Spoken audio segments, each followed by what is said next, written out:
여러분 등산 좋아하시죠? 등산하시는 분들이 조심할 게 뭐냐면 길을 잃는 겁니다. 산에 갔다가 길을 잃어버리면 참 고통이 심하죠. 어떤 분이 등산을 갔는데 혼자 갔어요. 자신 있게 산에 가서 등산을 하고 이곳저곳 구경하며 하나님이 만드신 자연을 이렇게 살피다가 갑자기 길을 잃어버렸습니다. 그래서 길을 찾아야 내려오는 길을 찾아야 되는데 무조건 내려가면 길이 있을 거다 생각해서 계속 내려가는데 갈수록 더 헤매는 거예요. 날은 어두워지고. 그래서 이거 어떡하지? 고민하며 헤매다가 갑자기 저 어둑어둑한데 멀리 보니까 불빛이 보이는 거예요. 이제 사람이 있나 보다. 그래서 불빛을 찾아 들어가 보니 그 산 중에 어떤 할아버지가 혼자서 지내는 거예요. 그래서 할아버지, 저 길을 잃어서 하루만 좀 묵게 해주시고 내일 날이 밝으면 제 길을 찾아 내려가게 좀 도와주세요. 그래요? 얼른 들어와요. 그래서 거기서 저녁도 같이 먹고 하룻밤을 자고 이제 아침이 되어서 길을 찾아 내려가려고 하는데 그 할아버지가 하시는 말씀이 이런 말씀을 하셨어요. 젊은이, 대부분의 사람들이 산에서 길을 잃으면 얼른 동네나 길을 찾으려고 산 밑으로 내려가는데 그것이 곧 죽는 일이라고. 산에서 길을 잃으면 반대로 위로 올라가야만 살 수 있다는 것을 명심하기 바라오. 이런 말씀을 해 주셨어요. 여러분, 이게 무슨 뜻인지 잘 모르시죠? 산에서 길을 잃으면 일단 높은 데로 올라가서 내려갈 길을 찾으라는 거예요. 무조건 내려가면 더 헤매니까 정상에 올라가서 그곳에서 내려다보면 길이 보이잖아요. 동네도 보이고 저 찻길도 보이고 하이웨이도 보이고 집들도 보이고 요렇게, 그 다음은 요렇게 가고 그렇게 방향을 정해가지고 내려가면 쉽게 길을 잡는다. 무조건 밑으로 내려가지 마라. 그런 말씀을 해 주셨어요. 오늘 이게 우리에게 주는 교훈이 참 큽니다. 오늘 삭개오를 통해서 한번 그 교훈을 한번 찾아보려고 합니다. 여러분 잘 아는 이야기죠. 오늘 말씀, 어렸을 때부터, 우리 주일학교 때부터 삭개오, 난쟁이, 키 작은 삭개오 이러면서 많이 들었던 이야기입니다. 그런데 이 삭개오의 직업이 세리장이라고 그랬어요. 세리장. 이게 굉장히 의미가 있는 직업입니다.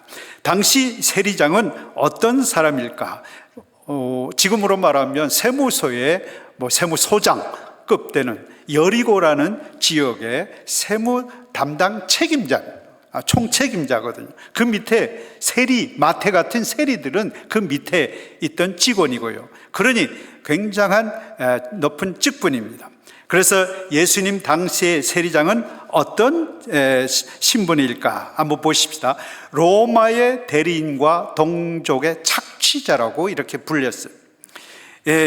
이 삭개오가 세리장이 되기까지 어떤 과정을 거쳤을까 우리가 생각을 해봅니다. 삭개오는 키가 작았어요. 열등감이 굉장히 컸을 겁니다.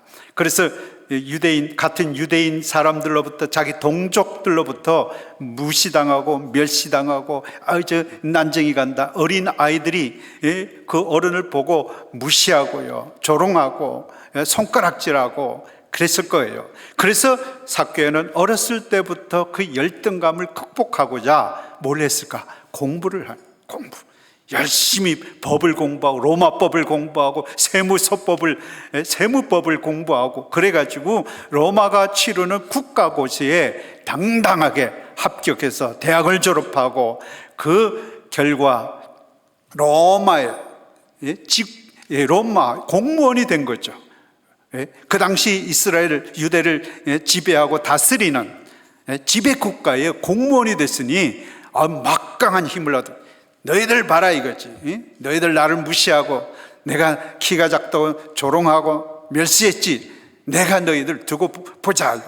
그래가지고 로마의 공무원이 돼서 자기 민족의 세금을 거둬들이는 세리장이 된 것입니다. 이 권한을 이용해서 관세, 통행세 이런 거를 거둬들이는데, 자, 그 다음 보세요. 합법적 갈취를 통한 부자가 된 거죠. 규정된 세금, 로마가 정한 세금 외에 이 세리장이 세금을 정하는 거예요. 자, 10,000불이면은 15,000불내, 20,000불이면 30,000불내. 그러면 안 낼 수가 없잖아요. 그 뒤에는 로마라는 엄청난 파워가 있으니, 그래서 세리는 많은 돈을 거두었다. 그래서 오늘 본문에 부자라 그랬잖아요. 부자.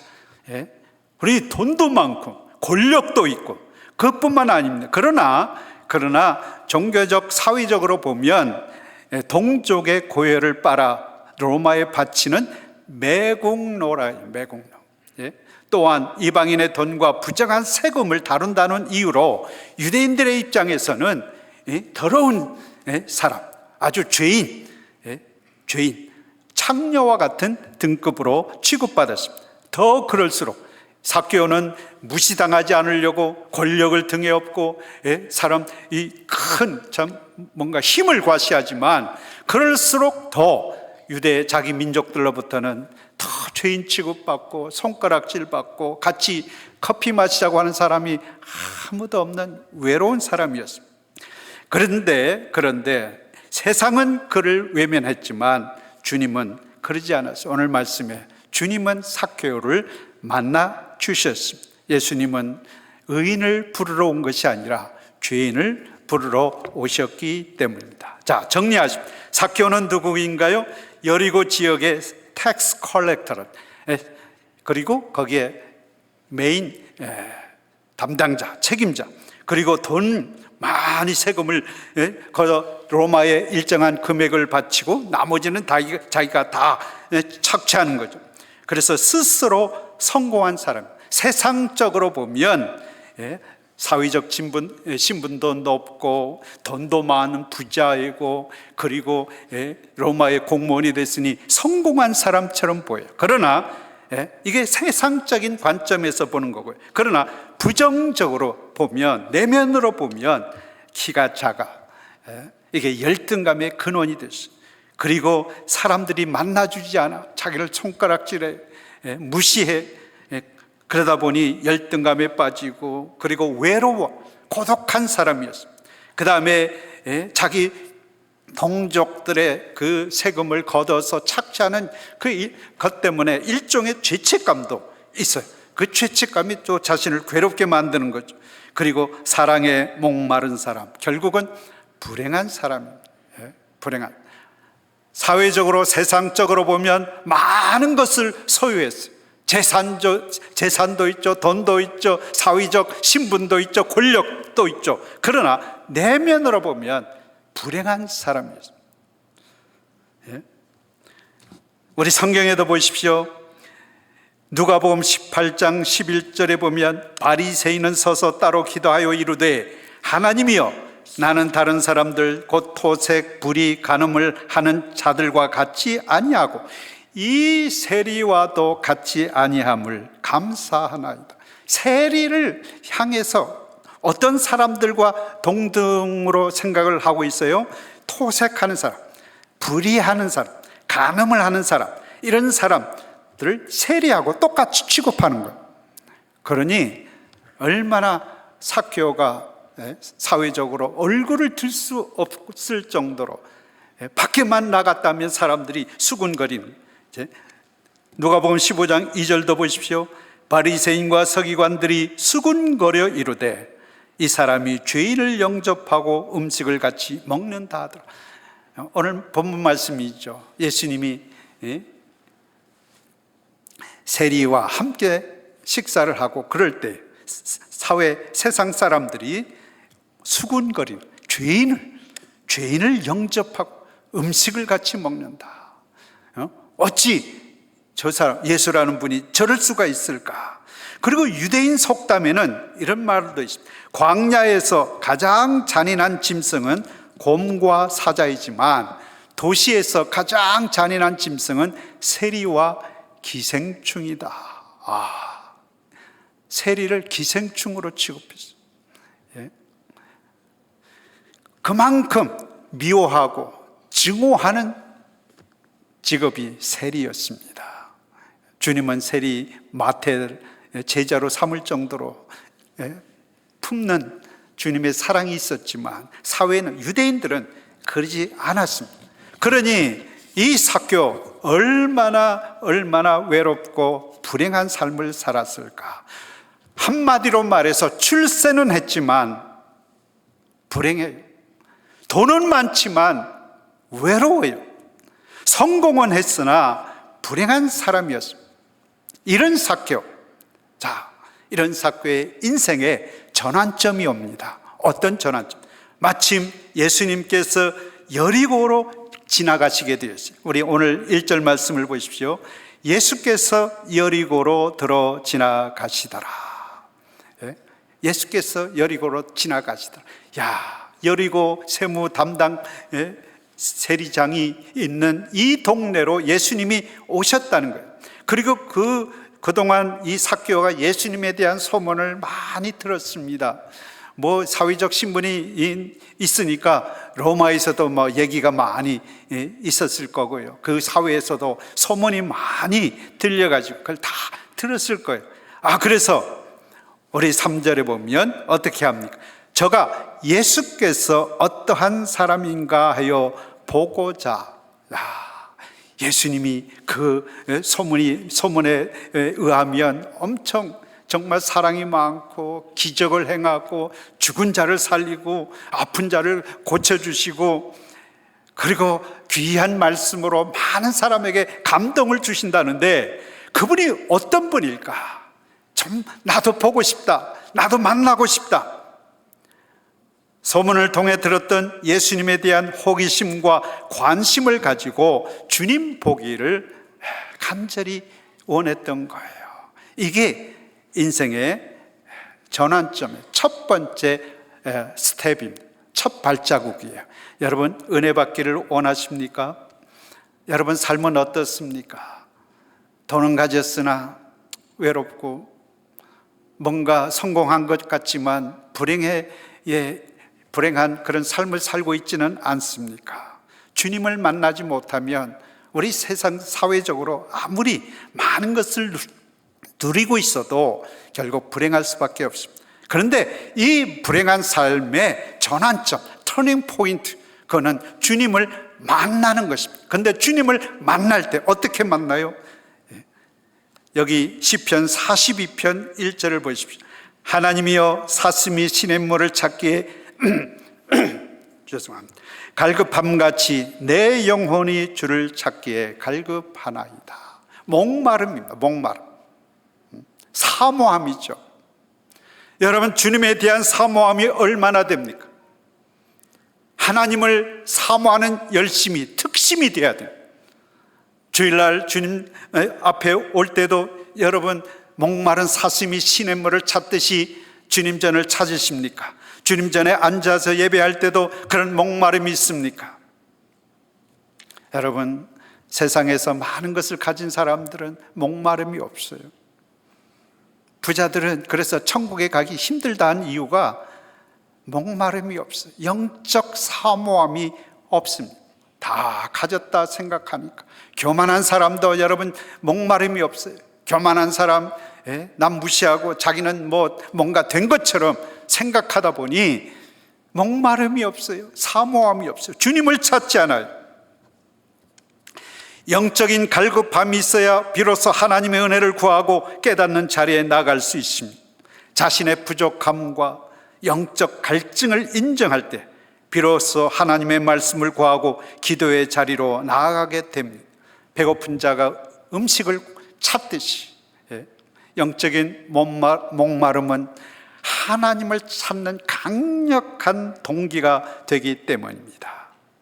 내 영혼이 갈급하다고 느끼는 순간은 영적 침체가 아니라 오히려 하나님이 주시는 은혜의 신호입니다.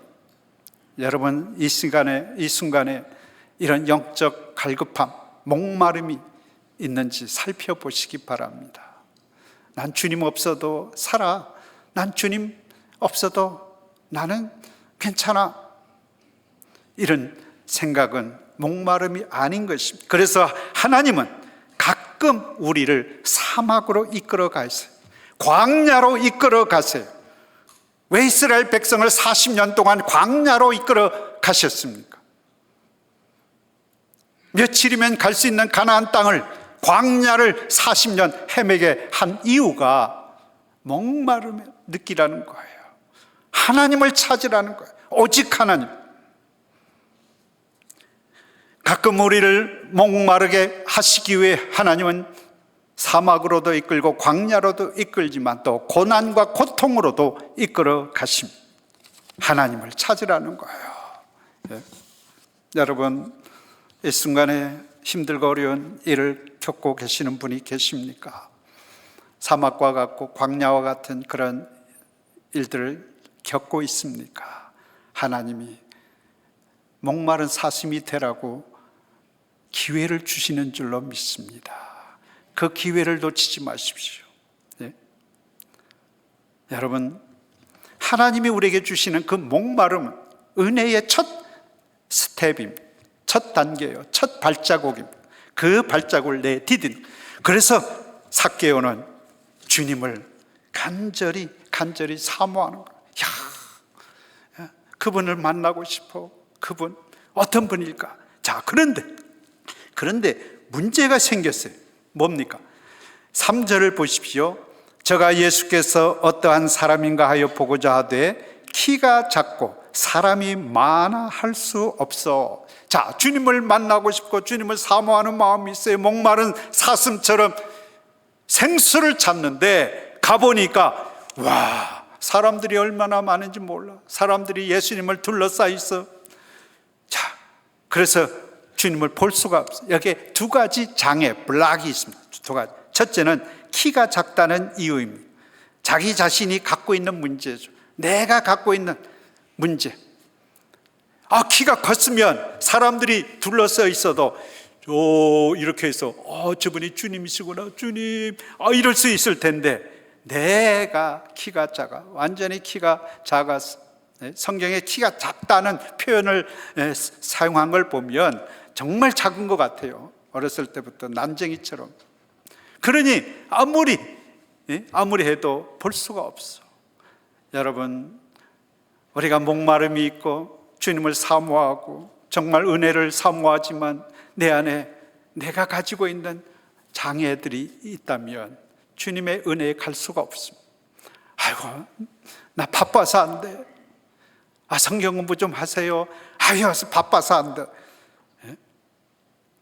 그런 것들이 내 안에 있는, 내가 가지고 있는 장애들이죠. 문제들이죠. 내 삶의 타임 스케줄이 제대로 잡혀 있지 않는 거죠. 매일 바쁘게 살고요. 여러분 안에 건강이 안 좋아. 나 몸이 안 좋아졌어. 이런 것들 많아요. 여러분 가정의 문제들, 이런 것들이 내 안에 있는 문제들입니다. 이런 문제들 때문에 주님의 은혜에 참여하지 못하고 주님을 만나지 못하는 거예요. 그런데 또 두 번째 문제가 있습니다. 주변 환경의 문제. 사람들이 너무 많아. 삭개오가 키가 작아도 사람이 없어 봐요. 사람이 아무도 없어 봐요. 아이고 주님, 이렇게 만날 수 있죠. 그런데 사람들이 너무 많아. 오늘날 내가 가진 문제도 해결하고 그리고 주님을 사모하는 마음이 있지만 환경에 문제가 있어요. 내 직장에 문제가 있어. 내 사업터에 문제가 있어. 주변에 여러 가지 나를 괴롭히는 많은 환경적인 요소들이 있습니다. 그래서 사람들은 그 사모함이 있어도, 주님을 만나보고 싶은 간절함이 있어도 이런 문제들 때문에 남을 탓합니다.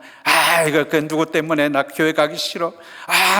난 누구 때문에 거기 모임에 가기 싫어. 남을 탓하는 거예요. 자, 이런 문제들을 삭개오는 어떻게 극복했습니까? 인생의 장애물 극복한 비결, 우리에게 닥치는 은혜의 그 발걸음을 내디뎠는데 목마름이 있고 사모함이 있고 주님의 은혜를 너무 사모하는데도 이런 장애물이 있을 때 어떻게 해야 될까? 삭개오는 포기하지 않았습니다. 4절 말씀을 보십시오. 앞으로 달려가 보기 위하여 뽕나무에 올라가니 이는 예수께서 그리로 지나가시게 됩니다. 자, 이 삭개오는 생각을 했습니다. 이 문제를 어떻게 해결할까? 주님은 내가 꼭 만나고 싶은데 어떻게 할까? 그래가지고 연구한 것이 주님이 가는 방향이 저쪽이구나. 저쪽으로 갔을 것 같으니까 길이 그쪽이 길이고, 그래서 미리 앞에 가서 뽕나무가 있었습니다. 그래서 뽕나무에 올라갔습니다. 뽕나무. 이거 얼마나 놀라운 일입니까? 여러분, 이 정도로 사모함이 있어야 돼요. 사회적 신분이 있는 분이, 나이가 있는 어르신이 이렇게 어린아이처럼 뽕나무에 올라가서 그 위에서 예수님 지나가는 것을 보기 위해, 여러분 그림을 한번 보십시오. 참 재밌게 그림 그렸죠. 곧 떨어질 것 같아요. 저렇게 삭개오가 나무에 올라가서 예수님을 바라보게 된 것입니다. 더 높은 곳을 향하여, 우리의 문제보다, 우리의 장애물보다 더 높은 곳을 향하여 올라가는 그런 결단력을 보였던 것입니다. 우리는 너무 쉽게 포기해요. 내 안에 문제가 있으면 오늘도 바빠서 안 돼, 기법. 또 주변의 환경에 이런저런 일 생기면 또 나 가기 싫어, 나 기도하기 싫어. 그래서 포기. 그런데 삭개오는 그러지 않았습니다. 세상의 사람들이 나를 보고 손가락질해. 아이고 저 어르신 봐, 어른, 아이고 부끄러운 줄 알아야지. 부끄러움과 자존심과 체면을 던져버리고 오직 주님 만나보고 싶은 마음에 뽕나무 위로 엉금엉금 올라가는 삭개오를 상상해 보십시오. 은혜 받는 게 이런 것입니다. 주님의 은혜를, 주님의 사랑을 받고 싶은 마음에 우리는 사회적 체면, 신분의 그런 자존감, 이런 걸 다 내어 던져버려야 되는 거예요. 어린 나이와 같지 아니하면 하늘나라를 볼 수 없다고 하신 말씀이 바로 이와 같은 것입니다. 삭개오의 이런 열심을 주님은 다 보고 아셨어요. 주님은 그래서 삭개오를 보시고 뭐라고 삭개오야, 내려오라. 내가 오늘 당신 집에 유하겠다. 이런 말씀을 하셨죠. 자, 삭개오가 이런 열심을 가지고 포기하지 않고 산 위에, 나무 위에 올라가기까지 그런 간절함이 있었을 때 주님은 이미 삭개오를 알고 계셨어요. 삭개오 이름을 부르셨어요. 삭개오 얼마나 신났을까. 나무 위에서 예수님의 얼굴을 내려다보면서 저분이 예수님이시구나, 얼마나 인자하시고 좋은지 한번 악수라도 해봤으면. 요새 세계에 BTS 순회 공연을 하는데요, BTS 멤버들 손 한번 잡으면요, 손 1년 동안 안 씻는데 그 영광이라고. 저는 BTS 세계 순회 공연을 보면서 한류 바람이 이 정도구나.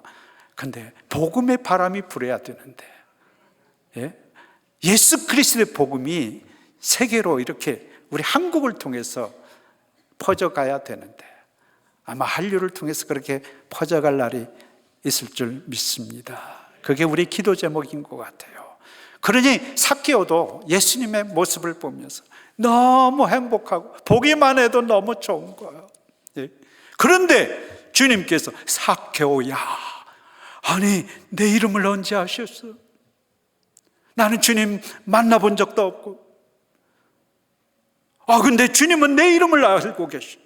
그리고 그뿐만 아니라 아무도 우리 집에 찾아와 주지도 않고, 누구도 나에게 커피 마시자고 전화도 없는 나에게 주님은 우리 집에 가서 유하시겠대. 이야, 저런 주님께서 우리 집에 머무시겠다는데 이런 영광이 어디 있을까? 나무에서 떨어지듯이 내려왔을 거예요. 급히 내려왔어요. 예? 급히. 여러분, 주님은 영접하는 자, 곧 그 이름을 믿는 자들에게는 하나님의 자녀가 되는 권세를 주셨다고 그랬습니다. 예? 삭개오를 주님은 외면하지 않으셨어요. 세상 사람들은 손가락질하고 멸시하고 천대하고 무시했지만 주님은 그의 이름까지 알고 계시고요. 예? 우리와 함께 거하시기를 원하십니다. 여러분, 하나님은 여러분의 이름을 알고 계십니다. 하나님은 여러분의 형편을 알고 계세요. 여러분과 함께 거하기를 원하세요. 여러분과 함께 동행하기를 원하세요. 우리가 사모하지 않기 때문에 주님은 오늘도 우리와 함께 거하지 못하는 것입니다. 여러분, 삭개오는 주님을 만나 급히 집으로 이제 모시고 갑니다. 제자들과 함께 집으로 모시고 가서 맛있는 음식을 준비하고 주님과 함께 앉아서 식탁에서 많은 대화를 나누고, 뭐 많은 대화 내용이 없잖아요. 그 내용 필요 없어요. 그냥 그 집에 함께 있는 것만으로 삭개오는 너무 좋은 거예요. 주님이 우리 안에 거하시는 것만 해도 우리 삶이 변화가 되는 거예요. 삭개오는 주님과 함께 밤새워 얘기하고, 교제하고 이야기를 나누면서 삭개오의 마음이 점점 변화되는 거예요. 그동안은 외로웠죠. 그동안은 죄책감이 있었죠. 그동안은 불행한 그런 불행의 의식이 있었죠. 정말 나는 세상에 왜 이럴까? 절망과 좌절감에 빠졌죠. 근데 주님과 함께 교제하면서 점점 삭개의 마음이 행복으로 바뀌어가는 거예요. 나 같은 사람을 저 주님이 이렇게 기억하시고 이름도 아시고 내 집에 오셔서 함께 음식을 잡수시고 얼마나 좋아, 얼마나 행복해. 그래서 변화된 모습을 보십시오. 8절을 보십시오. 삭개오가 서서 주께 여짜오되 주여 보시옵소서. 내 소유의 절반을 가난한 자들에게 주겠사오며 만일 이것을 토색한 일이 있으면 4배나 갚겠나이다. 야, 이거 예수님이 너 돈 내놔, 돈 내놔서 다 갚아, 돈 가난한 사람들 도와줘 말한 적 없어요. 이게 은혜의 순간 아닙니까? 여러분, 변하면 누가 억지로 시키지 않습니다. 누가 뭐 선교 같이 가자, 야, 뭐 이런 헌금 좀 해, 이런 말 하지 않습니다. 본인이 은혜 받으면 본인이 스스로 자원해서 선교도 가고 말씀도 읽고 기도 생활도 시작하고 또 가난한 사람들 가서 도와주기도 하고 주변에 어려운 사람들을 찾아가서 사랑으로 대하기도 하고요. 이렇게 변화되는 것입니다. 이전에 삭개오가 변화되기 전에는 왜 나에게 한 사람도 전화하는 사람이 없어? 왜 나에게 한 사람도 커피 마시자고 하는 사람이 없어? 왜 사람들은 나를 손가락질하고 무시하고 멸시해? 다 남 탓이거든. 그런데 내가 변화되니까 내가 먼저 가는 거예요. 내가 찾아가는 것입니다.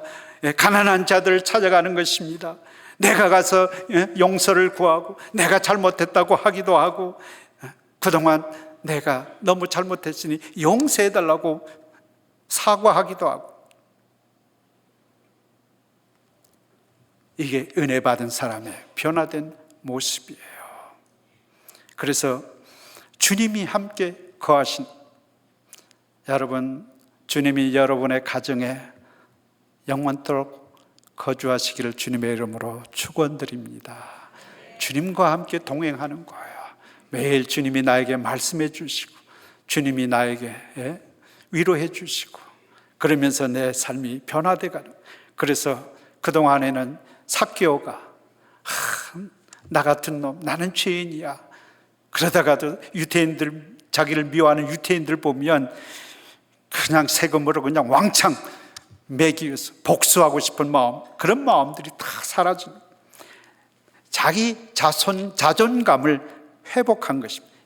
나 같은 사람을 주님께서 이름도 알고 나를 사랑해 주셔. 나 같은 사람을, 이게 Amazing Grace 아닙니까? 그러면서 물질에 대한 탐욕이 사라지고 이웃과의 관계가 회복됩니다. 이제는 내가 먼저 찾아가서, 그래서 행복한 삶이 시작. 동네 사람들이 사키오 달라졌어. 어제 우리 집에 와서 바카스 한 병 들고 왔더라고. 사람들이 이제 새롭게 보기 시작하는 거예요. 이제는 존경하기 시작하는 거예요. 이게 변화된 인생. 자, 우리 시편 42편 11절을 우리가 같이 한번 읽고 말씀을 마치려고 합니다. 같이 읽겠습니다. 내 영혼아, 내가 어찌하여 낙심하며 어찌하여 내 속에서 불안해하는가? 너는 하나님께 소망을 두라. 나는 그가 나타나 도우심으로 말미암아 내 하나님을 여전히 찬송하리로다.